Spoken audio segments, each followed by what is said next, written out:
Yo guys जैकी चैन है और स्वागत है आप सभी का एक और न्यू लॉन्ग वीडियो के अंदर। तो आज अपन लोग एक नई वीडियो लेके आए हैं जो मेरे चैनल पे बहुत कम आती है, मोस्ट प्रोबेबली आती ही नहीं है। बहुत कम आती है तो आती है वरना आती ही नहीं है। वीडियो तुम क्या समझे सालो। यार मजाक से हटके तो वो है वीडियो हिडन डिटेल्स और प्रोडक्शन वीडियो जो मेरे चैनल पे या तो एक्सप्लेनेशन की वीडियो के साथ ही आती है या वरना आती ही नहीं है। शुरू करते हैं वीडियो बिना किसी देरी के, बिना किसी बकचोदी के।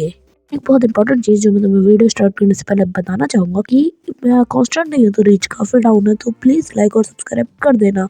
पहली डिटेल है रिलेटेड सेवियर्स ऑफ वर्कर्स के बारे में, मतलब जो बंदे सेव करने आए हैं वर्कर्स को उनके बारे में। तो अगर तुम लोगों ने नोटिस किया होगा तो उन एफिलेट्स पे वही बंदे आए हैं जिनका कुछ ना कुछ रिलेशन है उन बंदों से, या तो फाइटिंग रिलेशन है या फिर कोई बहुत इंपॉर्टेंट बॉन्डिंग और उनकी स्टार्टिंग की बैक स्टोरी के अंदर अपने जो उनके पास्ट के अंदर देखी है।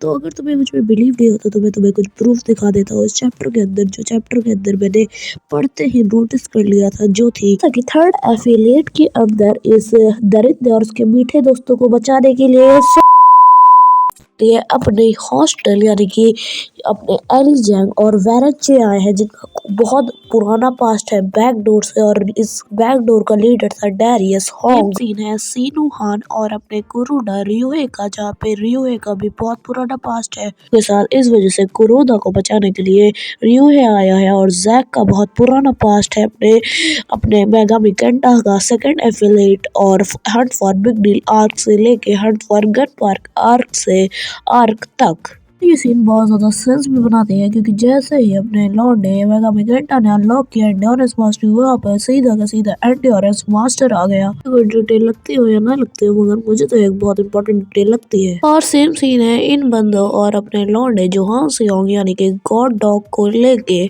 एट स्टार्टिंग में इन लोगों ने इसे बिट्रे किया और फिर जोहान इन्हें बचाने के लिए आया, और ऐसा ही हर सीन हर एक गैंग के साथ है जो सारी की सारी एफिलेट्स के अंदर आए हैं। और अपनी दूसरी डिटेल भी रिलेटेड हॉस्टल से ही है, जहाँ पे हॉस्टल का सेकंड स्ट्रॉन्गेस्ट बंदा यानी कि वेरेंचे का सिक्योसी ग्रोथ हुआ है। और अगर तुम्हें नहीं मानना तो मैं तुम्हें स्टार्टिंग से दिखाता हूँ। स्टार्टिंग से ही कोई सिक्योसी नहीं था, उसने बहुत टाइम बाद इसे अनलॉक किया था, और जेरी करके इस यूज करने पे उसके पास 100 सेंटीमीटर का था, मगर सबसे पहले जस्ट अनलॉक ही किया था अपना सिक्योसी, तब उसका केवल और केवल 2 सेंटीमीटर रखा।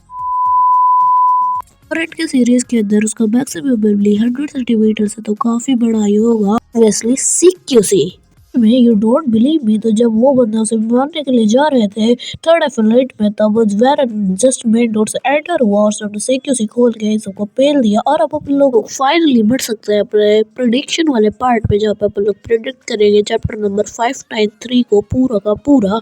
बहुत इंपॉर्टेंट वार्निंग, यहाँ पे मैं केवल और केवल अपनी प्रिडिक्शन, अपना पर्सनल ओवरव्यू डालने वाला हूँ, तो कोई भी बंदा ऑफेंड मत होना, और ऑफेंड होना ही तो भाई हो जाओ, मैं नहीं कहूंगा। तुम लोग वीडियो मत लाइक करना, मत सब्सक्राइब करना, कोई दिक्कत नहीं है मुझे। ये हम लोग इस चैप्टर के स्टार्टिंग में हम लोग सीधा सी शिफ्ट कर जाएंगे टॉम ली की तरफ, और मैं इसलिए ऐसा कह रहा हूँ क्योंकि स्टार्टिंग में करंटली वॉर आर्क चल रही थी, तब उसके बाद हमें सीधा वर्कर्स के 2 चैप्टर दिखाए गए थे। प्रॉपरली वर्कर्स से रिलेटेड हमें 2 चैप्टर दिखाए गए थे, जहाँ पे यूजिन पे फर्स्टली अटैक हुआ था और फिर ब्लैक वर्कर्स की एंट्री हुई थी और टॉम ली रेज मोड में गया था। उसके बाद हमें सीधा 2 चैप्टर दिखाए गए थे टॉम ली से रिलेटेड।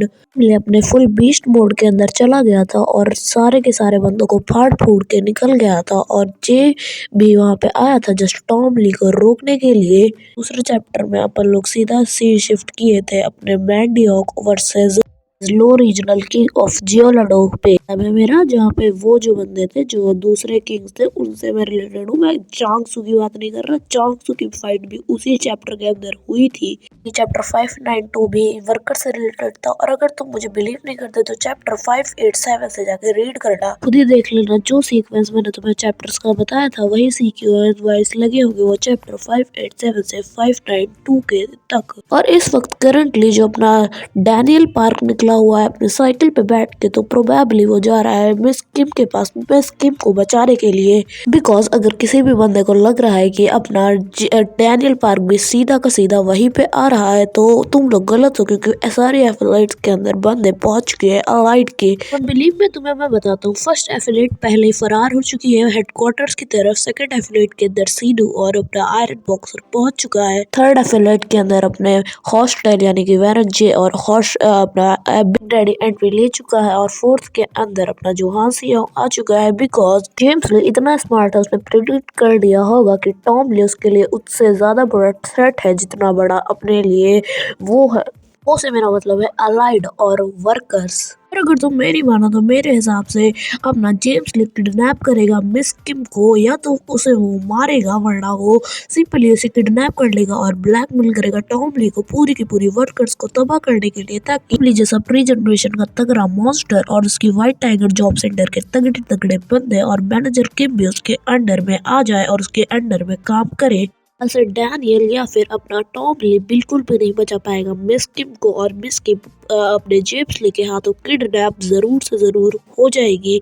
बिकॉज तुम्हें क्या लगता है जेंटलमैन को ये नमूने इंड्योरेंस वाले अभी तक होल्ड बैक भी कर पा रहे होंगे? ऑफ कोर्स यहाँ पे अगर डैनियल पार्क आएगा तो एक अलग सिनेरियो बन जाएगा। पीटे जी ये चाहेगा वो जरूर से अपने डैनियल को या तो हेडक्वार्टर्स और वर्कर भेज रहा होगा, या फिर अपने लॉन्डे को भेज रहा होगा अपनी मिस किम के पास। और मेरे ख्याल से चांग सू भी इस वक्त वर्कर्स की तरफ बढ़ रहा होगा, या फिर वो अपने अपने टॉम ली के पास बढ़ रहा होगा, क्योंकि हो सकता है अल्टीमेट किक की फाइट उसके साथ ही सेट हो जाए वरना उसकी फाइट एलिजा के साथ सेट होगी। और हमें एक साइड पीटे जी ने उसका चैप्टर नंबर 585 के अंदर दे भी दिया था। करंटली तुम अगर मेरी बात मानो तो मेरे ख्याल से टॉम ली किसी को भी नहीं बचा सकता। वो अपने उस स्टेट के अंदर है ही नहीं जो किसी भी टॉप टियर के इस वक्त के फाइटर को हरा पाए। Here in the sense of James Lee and Gite Kim, because they are way stronger than some of pre-generation fighters. I don't know about the ultimate king, but I think he would be defeated by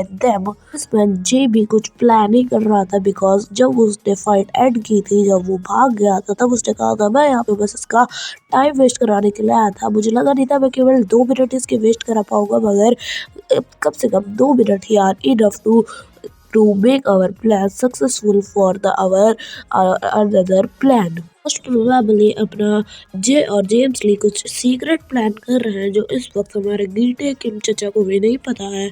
और गीटे किम भी अपनी car के अंदर बैठ के Hunt के लिए निकल चुका है, जो हमने चैप्टर नंबर 587 के अंदर देखा भी था। और बहुत इन्फ्लुएंशियल चीज है कि लाइटनिंग चोई के डेथ के बारे में अभी तक किसी भी बंदे को मेरे ख्याल से पता नहीं चला। जेब किम उसके लिए निकला था, मगर हमें अभी तक जेब किम का एक सिंगल पैनल भी रिसेंट के चैप्टर के अंदर दिखाया नहीं गया है। वास्को जैसे बंदे भी अभी के चैप्टर्स के अंदर काफी ज्यादा मिसिंग है, और साथ ही साथ जे की भी हमें 4-5 चैप्टर्स नहीं देखने को मिला है। तो मेरा personal opinion prediction of chapter 593 के ऊपर अगर तुम्हें पसंद आया होगा तो वेरी वेरी थैंक यू। तब तक के लिए sayonara।